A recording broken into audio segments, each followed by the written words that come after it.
When I got into a car accident, my fiancée still went to a concert with her male best friend. I told her, don't let him down. When she came home, I was gone, and my note said, hope the show was worth it. Hey Reddit, 6 months ago, my fiancée ditched me while I was laid up from a car accident to go party with her best friend. I didn't yell. I just erased myself from her life. Quietly, completely. What happened after that? Let's rewind to where it all started. My name's Dante Rivera, 32, project manager at a construction firm in downtown Phoenix. My life runs on precision. Schedules, budgets, deadlines. I'm not the loudest man in the room, but when I speak, people listen. That's all I've ever needed. My fiancée, Caitlin, 29, runs her own social media consultancy. She's the opposite of me. Flashy, expressive, always holding her phone like a mirror that proves she exists. Her followers call her authentic. I've seen enough filters to know better. Then there's Nico Moreno, her best friend since college. A broke musician with more followers than talent. The kind of guy who smells like potential but lives off whoever he's dating. Or, in this case, whoever he's best friends with. He's got charm for rent and ambition on layaway. The first time I met him, he walked into our apartment like it was his. Waved, grinned, grabbed a drink, and told me, man, you're lucky. Caitlin's one of a kind. I smiled back because men like him feed off reaction. But in my head, I was already measuring the distance between the door and his ego. My friend Caesar saw through it from day one. He's 33, my coworker, the guy who keeps the humor dry. He's the balance between cynicism and reason. After he met Caitlin and Nico once, he said, that's not a best friend. That's an unpaid boyfriend. I laughed it off back then. Thought maybe I was being territorial. Love makes you generous with excuses. By spring, Caitlin's career was taking off. She'd wake up posting affirmations, spend the day chasing clients who never paid on time, then fall asleep scrolling through other people's highlight reels. Every argument ended the same way. You don't support me. I did. I was there. I paid rent, car insurance, and every streaming bill. I made dinner when she was editing reels at midnight. Support wasn't the issue. Attention was. Nico was around more often than not. He'd drop by with new tracks, play half a song, and sprawl on our couch while Caitlin hyped him up. Sometimes he'd crash after they'd been brainstorming. His toothbrush eventually appeared in our bathroom. Caitlin called it no big deal. The breaking point came 2 years in, our anniversary. I made a reservation at a quiet steakhouse, one of the few places in the city where the lights are low and people don't film their food. I booked it a month ahead, bought her address she'd once pointed out, and even printed the confirmation like an idiot trying too hard. At 6:30, I'm at the table. By 7 o'clock, my phone buzzes. Babe, I'm so sorry. Nico booked a last-minute rehearsal for a show next week. I promised I'd help with content. No apology call. No, I'll make it up to you. Just that. I stared at the screen, then typed back, do what you need to do. I paid for a drink I didn't want, and left. Outside, the night air felt sharp. I called Caesar. Where are you at? He asked. Steakhouse, I said. Table for 2, party of 1. He didn't ask questions, just said, stay there. I'm 10 minutes out. When he arrived, he sat across from me and signaled the waiter. 2 bourbons, he said. He's paying, I'm consoling. We drank, talked work, joked about sports, anything but her. At some point, he glanced at my phone lighting up. She texting? Probably posting, I said. Nico's rehearsal deserves an audience. He smirked. Man, you're dating a PR firm for one person. I almost laughed. Almost. Caitlin got home past midnight, smelling like stage lights and cheap beer. I was on the couch, laptop open, half-finished reports on the screen. She dropped her bag and started explaining before I said a word. It was a huge deal for him, babe. He needed my help. You know how much this show means? I closed the laptop. And our anniversary meant less? Her tone shifted from defensive to dismissive in seconds. You're being dramatic. It's one dinner. I'll reschedule. You skipped it, I said, keeping my voice even. That's not scheduling. That's choosing. She crossed her arms. You're controlling again. I stood up slowly, not angry. Just done. I'm not controlling, I said. I'm just finally paying attention. Silence. She blinked like she hadn't heard that line before. Maybe she hadn't. I walked past her, went to the bedroom, and changed for bed. She stood in the living room for a while, typing furiously on her phone, probably updating her followers about communication struggles. Around 2 a.m., I woke up to the glow of her phone lighting the wall. She was lying beside me, scrolling through comments. Nico's name popped up on her screen, little fire emojis under one of her posts. She smiled at it like a reflex. I turned over, stared at the ceiling, and thought about Caesar's words. That's not a best friend. He was right. The apartment felt smaller, the air thicker. Her laugh from earlier still echoed in the hallway. Somewhere between her stories and his music, I'd stopped existing in her world. In the morning, she was gone before I woke. Left a sticky note on the counter. Love you, babe. Don't forget to eat. No apology, no mention of last night. Just a half-hearted routine she thought would smooth things over. I crumpled the note, tossed it in the trash, and looked out the kitchen window at the city still waking up. Everything looked the same. Streets, sunlight, skyline, but something in me had shifted. Quietly, without a scene, I realized I'd already started to leave her. I stayed late at the office that night. The rest of the crew cleared out hours earlier, but I kept grinding through schedules and reports. Quiet floors suit me. No noise, no distractions, just the hum of fluorescent lights and the rattle of air vents. Caesar had popped his head in before he left. Don't die at your desk, boss man. You make the rest of us look lazy. I told him, you already look lazy, and he laughed his way out the door. Typical Caesar, sarcasm first, concern second. By the time I finished, the sky was ink black and wet. The city smelled like asphalt and burnt coffee. I loosened my tie and stepped into the parking lot. Rain dripped from the awning and streaked the hood of my car. I slid behind the wheel, started the engine, and let the radio fill the silence. The drive home was quiet. Streetlights blurred across the windshield. My shoulders ached from 12 hours of tension. I thought about Caitlin, how distant she'd been lately, how her voice always softened for Nico, but went sharp for me. My phone buzzed on the seat beside me, a text from her lighting the screen. Heading to Nico's to plan the concert. Big night. No. How was your day? No. Drive safe. I set the phone face down. The rain thickened. I took the exit toward home, easing off the gas. The last thing I remember clearly was the flash of another car drifting across the lane. A small blue sedan. Driver's head tilted toward a glowing phone. Impact. A sound like metal splitting. The airbag exploded against my chest, hot powder filling my nose and throat. Everything went white, then black, then ringing. Sharp, endless ringing. When I came to, the smell of burnt rubber filled the car. My ribs screamed every time I moved. The windshield was spider-webbed with cracks, raindrops sneaking through them in thin silver lines. Outside, traffic slowed. Faces turned. Horns blared somewhere distant. I forced the door open and half fell into the street. Cold air slapped my face, bringing the world back into focus.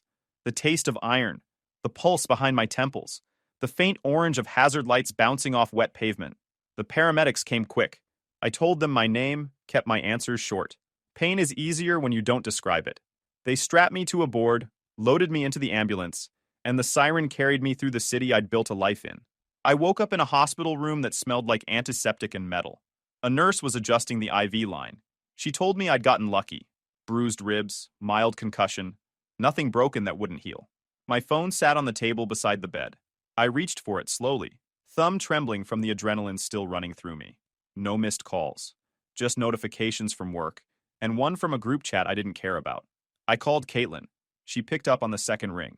Music and laughter spilled through the speaker before her voice. Hey babe, what's up? I'm just getting ready. I could hear Nico talking in the background, his tone playful, familiar. Where are you? I asked. Getting dressed, she said. We're heading to the show in like 20. It's a big night. He's been waiting for this gig for months. I exhaled slowly. I was in a car accident. Silence for 2 beats. Then, oh my God, are you okay? Like, how bad? Hospital bad, I said. Couple ribs, mild concussion. Her tone shifted. Not worry, but inconvenience. Babe, that's awful. But you're okay, right? I mean, you've got doctors there. I can't bail on him now. He's counting on me. I stared at the ceiling. Right, I said flatly. Wouldn't want to let him down. She laughed, awkward and unsure. You know how much this means to him. I'll check on you tomorrow, promise. Love you. Click. The line went dead. I lay there listening to the quiet hum of machines, the steady beep of the monitor. My hands felt heavy on the blanket. No anger, no tears. Just a sharp kind of calm that cuts deeper than either. By morning, they cleared me to leave.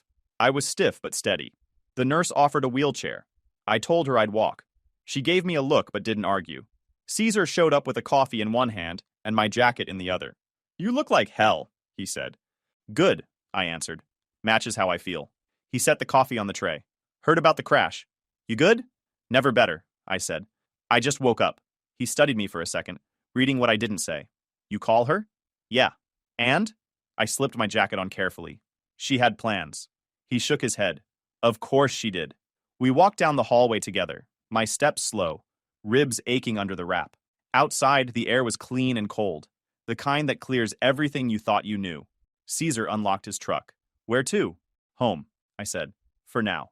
He nodded. For now, he echoed. As we pulled out of the parking lot, I watched the hospital fade in the side mirror.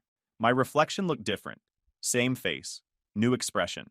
Some things break loud, others just stop working, and you don't realize until they're already gone. That night, mine stopped working, and she didn't even notice. I got home just after noon. The pain medicine had worn off, and every breath pressed against the bruises under my ribs. Still, I moved. No pacing, no shouting, just action. The apartment looked like a stage after the show ended.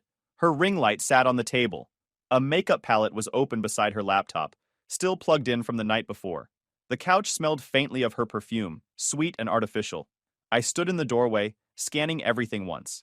Then I got to work. The suitcase came down from the closet first. I packed my clothes, shoes, tools, anything I'd bought with my money. I moved slow, steady. The bruises made lifting hard, but I didn't stop. Pain didn't matter. Finishing did. Her closet door stayed closed.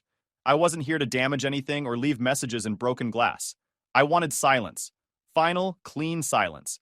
When the suitcases were full, I canceled the internet account and boxed the router and cable box. It was all in my name. The insurance file and the car lease, too. Everything in that apartment ran through me, and I was cutting the power. I sat at the kitchen counter, opened my laptop, and started closing tabs on her life. First, the cell plan. A few clicks with the carrier, and her line went dark. Next, the credit card I'd added her to. Reported lost, canceled. Utilities. Scheduled to start at the new address the day I signed the lease. Lease termination, 30 days notice, paid in full, email confirmation sent to the landlord. Each confirmation email felt like tightening a bolt on a machine that had been rattling for months. Halfway through, my ribs cramped. I sat down, breathing through it, then stood up again. The body complains when it's tired. The mind doesn't have to listen. When I finished, I went back through each room, checking drawers and shelves. Anything that belonged to her stayed. Anything that didn't fit the next chapter went into a box. By evening, the apartment was hollow. The faint echo when I walked across the floor told me what I already knew. This place wasn't mine anymore. It was a shell. I grabbed a pen and one of her notepads from the counter.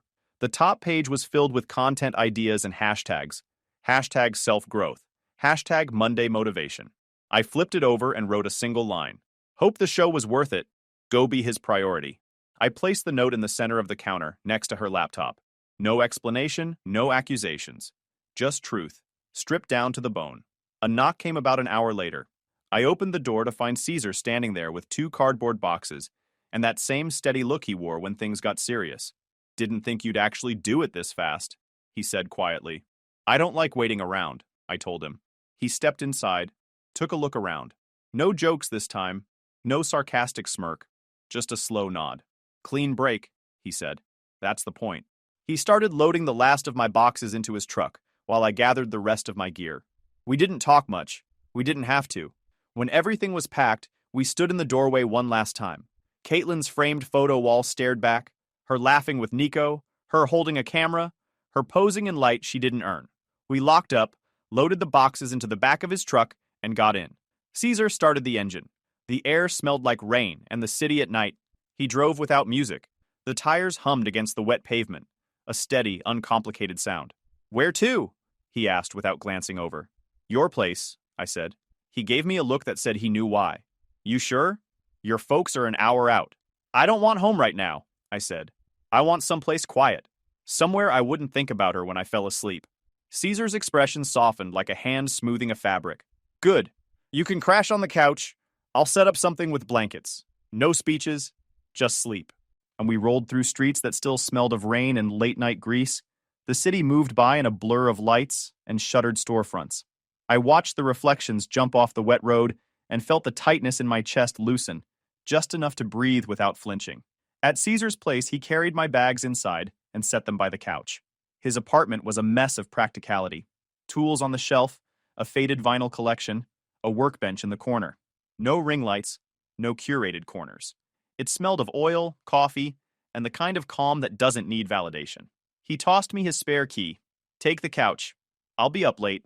If you want coffee in the morning, you know where the kettle is. I dropped onto the couch. The cushions swallowed some of the ache in my ribs. I didn't call Caitlin. I didn't check her posts. I didn't want to know if she'd see the light in our window or the note on the counter. Ignorance felt deliberate and clean. Cesar sat at his workbench, fiddling with some old screws. After a while, he looked over and said, "You did the hard thing." "Hard thing is staying," I replied. "Leaving's just logistics." He grunted, half laughing. "Okay, logistics king. Get some sleep." I let the dark come. The pain threaded through me, but it didn't break me. Outside, the city breathed. Inside, for the first time in a long while, a plan had teeth. Before I slept, I thought of the note on the kitchen counter and the small glow of the lamp I'd left on. I pictured her reading it, the light making the words plain. No spectacle, no crowd, just truth. Cesar's footsteps faded into the background. His presence was the kind that steadied a man without asking him to explain why. I didn't leave in anger. I left in precision. And by dawn, she'd find the apartment the way I left it. Clean, empty, and finally quiet. Caitlin came back on a Sunday night, still riding that post-concert high. I wasn't there to see it, but I know her routine. Door swing, heels first, voice loud, laughter bouncing off the walls. I imagine it died the moment she saw the apartment. Everything that once screamed our life looked stripped and clean. My things were gone, her equipment still on the counter, and one folded note waiting beside her laptop. I didn't need to see her face to picture it. Confusion first, then realization, then fury. The first email came an hour later. "You're insane." Then a text. "You can't just vanish like this." Another voicemail followed, crying, voice cracking, sentences looping. "You're emotionally abusive, Dante. You know that? This is manipulation." I didn't reply. I let the notifications pile up until the sound stopped meaning anything. By morning, I'd signed a short-term lease on a small apartment near the industrial strip. It wasn't much. Bare walls, a working fridge, no echo of her voice. I called Caesar and told him I needed help moving the last few boxes. He didn't ask questions. He just said, "On my way." We hauled everything out of his truck in under an hour. He didn't talk much, which I appreciated. When we finished, he clapped me on the shoulder and said, "Call me if you need anything that isn't closure." Then he left me with the quiet. That night, I slept on a mattress on the floor. No ring lights, no perfume in the air, no voice rehearsing content ideas at 2 a.m. For the first time in years, silence didn't feel like punishment. By midweek, Caitlin had rebranded her grief. Her feed turned into a stream of quotes and half-truths about healing. "Sometimes you have to lose yourself to find yourself," one caption said, complete with a crying mirror selfie. The comments called her brave. I called it acting. Nico was in the first few posts. Tagged, smiling, pretending to care. By the weekend, he disappeared. No tags, no mentions. I didn't have to guess why. The rent was gone, the streaming subscriptions canceled. When the perks dried up, so did his loyalty. Friday, Caesar texted me. "Bar tonight? You need to see this circus." We met at our usual spot by the river. Cheap beer, good burgers, dim lighting. The kind of place that doesn't care who you used to be. Caesar scrolled through his phone, grinning. "She's doing a 5-part TED Talk on victimhood," he said. "This one's called When They Leave Without Closure." I took a sip of my beer. "She's always loved the spotlight." He nodded. "You realize you're the villain in her story now?" "I was the stagehand," I said. "I just stopped fixing the lights." We laughed quietly. Not cruelly, just with that tired understanding men get when the storm has already passed. By the next week, the messages slowed down but didn't stop. She alternated between guilt and guilt tripping. "I just want to talk." Then, "I hope you're happy destroying people." I ignored everyone. She wasn't reaching out to apologize. She wanted a reaction. I wasn't giving her one. Thursday afternoon, I was wrapping up a meeting when the receptionist buzzed my desk. "Someone's asking for you," she said, voice hesitant. Through the window, I saw Caitlin's car parked crooked across 2 spaces. She was leaning against it, sunglasses on despite the overcast sky, shoulders shaking. I knew that performance too. I stepped outside. She rushed toward me, mascara streaked, voice high and cracked. "You can't just disappear. Who does that to someone they love?" I stopped a few feet away. "You left me bleeding in a hospital, Caitlin. I just made it official." "That's not fair," she snapped. "You could have told me it was that serious." "I did. You said you couldn't let Nico down. You're being cruel." "No," I said. "I'm just done." She squared her shoulders. "You think you're better than me." "No," I said. "Just done." Her breathing hitched. "You think people won't find out what you did?" You think they won't take my side? I met her eyes, steady. They already have. I turned and walked back toward the building. She shouted something behind me, but I didn't bother catching the words. Inside, the receptionist looked like she wanted to ask what just happened. I just said, "She's lost," and went back to work. That night, I sat in my new apartment with a beer and my laptop open. The air was still, the city quiet outside the window. I didn't go looking. Anything I saw found me through other people. Caesar texted one line. She posted another closure video. "You're trending." I typed back, "Good. Maybe she'll finally get the attention she wanted." He replied with a single thumbs up. I leaned back against the couch and watched the light fade across the ceiling. The noise was over. The chaos belonged to her now. Peace wasn't loud. It was absence. The space she used to fill with drama, now occupied by nothing but calm. And for the first time in months, I slept without dreaming. A week after the parking lot scene, I decided to post the story. Not to vent, not to get even, just to clear the noise. I opened Reddit, typed out what happened in plain sentences, no drama, no adjectives, no blame. Just the sequence. Hospital. The concert. The note. The silence. I hit post and shut the laptop. An hour later, the notifications started. Comments rolled in fast. Hundreds, then thousands. Most were from men who recognized the pattern. Same tone, same story, different names. One comment stood out. "This time, bro, is the storm that's approaching."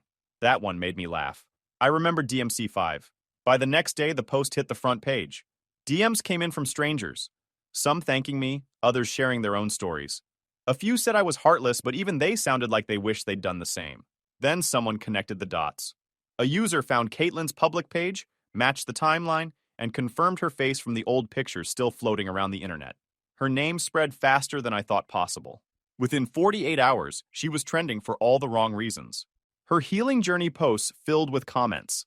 Some supportive, most not. Screenshots of her old videos, her bragging about loyalty, about choosing your man over drama, circulated with side-by-sides of her recent ones about emotional abuse. The hypocrisy wasn't hard to spot. Within a couple of days, 2 small brand sponsors quietly stepped back. Another posted a vague values note. I didn't feel proud, but I didn't feel guilty either. She built the audience. She sold the image. The crowd just stopped buying it. Caesar came over that night, carrying takeout, and his phone already open. He dropped onto the couch, scrolling with a grin. "Listen to this," he said, reading one of her new captions out loud. "Healing from narcissistic abuse, one boundary at a time." He looked up. "Girl, you were the narcissist." I chuckled. At least she's working on self-awareness. One post at a time. Caesar shook his head. "You've officially achieved peaceful villain status." You didn't say a word, and she still burned her own brand. "That's how fires start," I said. "Friction and air." He smirked. "You're the friction, huh? I'm the silence." We ate in quiet after that. The laughter came easy, the kind that doesn't hide pain. It just outlasts it. I tossed my phone on the counter and sat back on the couch. The city lights spilled through the blinds, painting faint lines across the wall. Somewhere out there, she was probably still trying to spin a story that made sense to her. But for me, the story was over. No revenge, no guilt, just the quiet satisfaction of knowing that truth doesn't need help to surface. It just needs time. I opened the window, let the cool night air in, and closed my eyes. The noise was gone, and for once, I didn't miss the sound. It started with a message request on a quiet Tuesday morning. The name didn't ring a bell at first. Yves Laurent. The first line read, "You don't know me, but I know Nico." I opened. She introduced herself as his ex, said she'd seen my post, and wanted to share something. Attached were screenshots, messages, receipts, transfers, and photos. Proof of every lie he'd ever told. He wasn't just a cheat, he was a scam artist. He'd taken money from women, investments in his music career that never existed. Eve had the full archive and was ready to make it public. "Do it," I wrote back. By Friday, she did. Her thread exploded. Screenshots, voice notes, fake invoices. The artist Nico Moreno was exposed as a fraud. Most of the smaller venues backed away, his profiles started getting flagged for review, and his fan accounts turned on him. The man who once bragged about owning the stage couldn't even get booked at an open mic. I didn't comment, didn't gloat. Karma handled it better than I ever could. A few days later, I got an unexpected email from Caitlin's mother. The subject line, "We're sorry." It was short, polite, and heavy with embarrassment. She said they'd heard about everything. Caitlin was home now, working through things. They didn't excuse her behavior, but hoped I'd find peace. Peace wasn't the issue anymore. I already had it. Caitlin's next move was predictable. She reappeared online, claiming she'd been manipulated by bad people and under the wrong influence. No more fiery captions about empowerment, just vague posts about redemption and therapy. But it wasn't redemption. It was damage control. Through whispers and mutual contacts, I heard she'd taken a job at a retail store in her hometown. Minimum wage, long hours, constant eyes from people who remembered her Instagram fame. She'd gone from sponsorships and brand deals to folding shirts and pretending she didn't hear the gossip. Caesar called it poetic justice. I called it consequence. My lawyer finalized everything that week, closing the lease, untangling the few joint purchases, and settling the last bills. Every document had a clear ending, every signature a clean edge. No drama, no mess. Then the letter came. A real one, handwritten, folded neatly in an envelope that smelled faintly of her perfume. My name written in her looping handwriting across the front. I read it standing by the kitchen counter just once.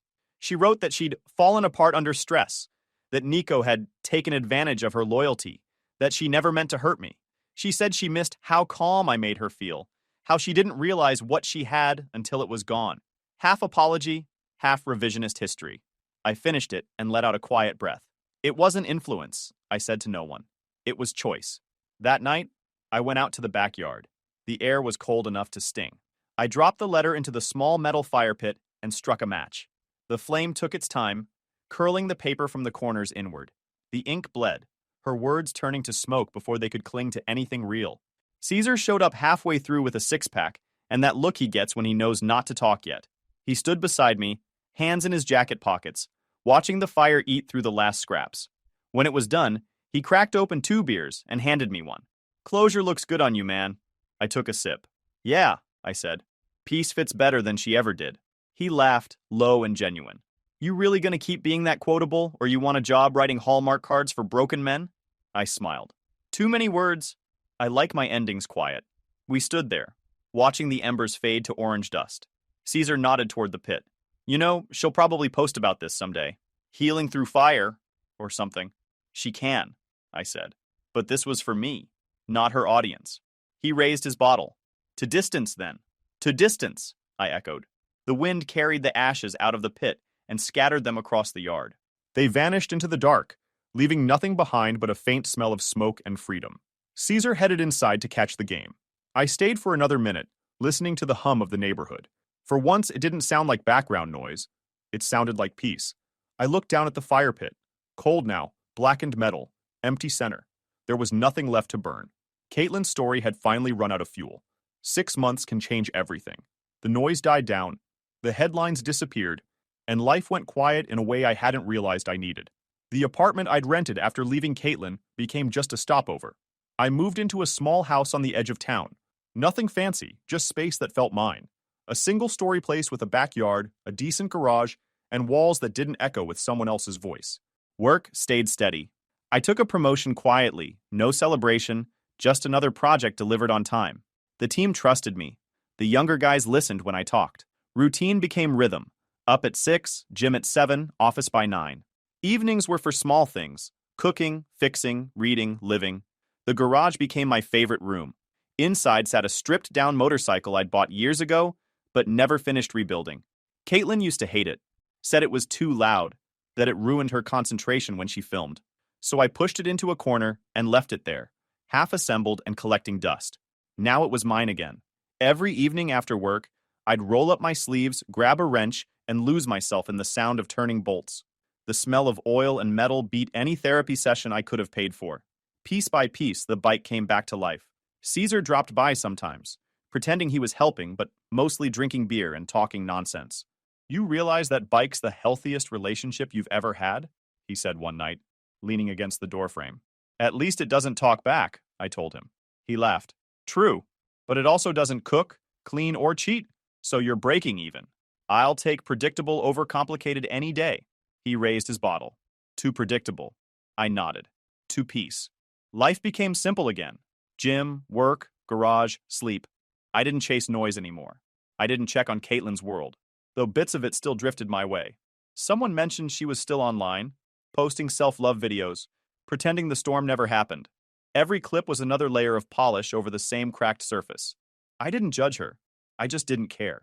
The people around me started to notice the difference. My team at work said I looked lighter. My mom said I sounded present again. Caesar said I'd finally stopped grinding my teeth when I slept on his couch. Freedom wasn't about being alone. It was about not needing to explain peace to anyone. One Saturday, I was in the garage polishing the tank when I heard tires crunch on the driveway. I wiped my hands and looked up. Eve stepped out of a gray SUV, sunglasses in hand, hair tied back. We hadn't talked since she'd blown Nico's lies wide open.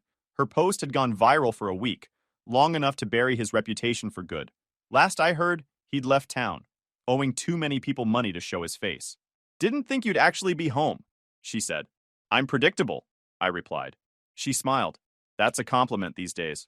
I grabbed 2 waters from the fridge and handed her one. We sat on the small porch, the bike between us, sunlight bouncing off the chrome. Figured I should thank you, she said. If you hadn't posted your story, I probably wouldn't have found the courage to post mine. I didn't do much, I said. He burned that bridge himself. Still, she said. Watching a man handle betrayal without turning bitter? It hit hard. I shrugged. Anger's expensive. I couldn't afford to keep paying for it. She laughed softly. Guess we both learned the same lesson. Some people don't change. They just rebrand. We talked for another hour, mostly about everything except the past. Music, travel, bad coffee, better days. There wasn't tension or spark, just mutual understanding. 2 people who'd walked through the same fire and made it out without the smoke. When she stood to leave, she glanced back at the bike. Looks almost done, she said. Almost, I replied. The rest's just detail. Kind of like life, she said with a grin. Exactly. She waved and drove off, leaving behind the faint smell of engine grease and sunlight. A week later, the bike was finished. Every bolt tightened, every wire wrapped clean. I polished the tank until I could see my reflection clearly. A face less angry, more settled. Caesar showed up that morning, as usual, carrying 2 coffees. You actually finished it, he said, walking around it like a museum piece. Damn, you even painted it the same color as your old car. Consistency, I said. He laughed. You're ridiculous.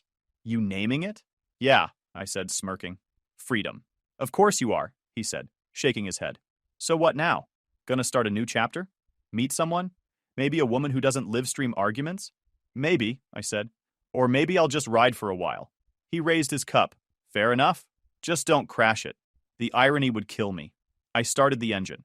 The garage filled with a low, steady growl, the kind of sound that used to annoy Caitlin, the kind that now felt like a heartbeat syncing with mine.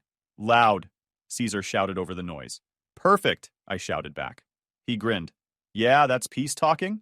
That evening, I rolled the bike out into the driveway. The sun dipped low, painting everything in gold. I sat there for a minute, helmet resting on the handlebar, letting the quiet soak in. My phone buzzed in my pocket. Out of habit, I checked it. A suggested post popped up. Caitlin, posing on some beach with the caption, Healing never stops. Choose love, choose light. Same filters, same audience, same script. I looked at it for a moment, then opened her profile. The page loaded, dozens of new posts, all polished, all hollow. I hit delete contact and block in one motion. No emotion, no nostalgia, just the final click of closure. She chose applause, I said to myself. I chose silence. The engine idled beside me, steady and confident, and silence never loses. I slipped on my helmet and started down the road. The air hit cool against my face, the engine roaring beneath me like an old friend finally free to speak. The city blurred behind me, replaced by open road and fading light. For once, I wasn't chasing or escaping anything. I was just moving forward. As the sky turned orange, I thought about everything behind me. The lies, the noise, the chaos. They were distant now, like static on a radio I'd finally switched off. I twisted the throttle, let the bike surge ahead, and smiled beneath the helmet. It wasn't revenge at all. It was this. Peace so loud they couldn't ignore it. It was peace so loud they couldn't ignore it. YouTube just dropped this new hype feature. If you're hooked on this story, smash that hype button. It tells YouTube this video deserves to blow up, and it keeps even crazier stories coming your way.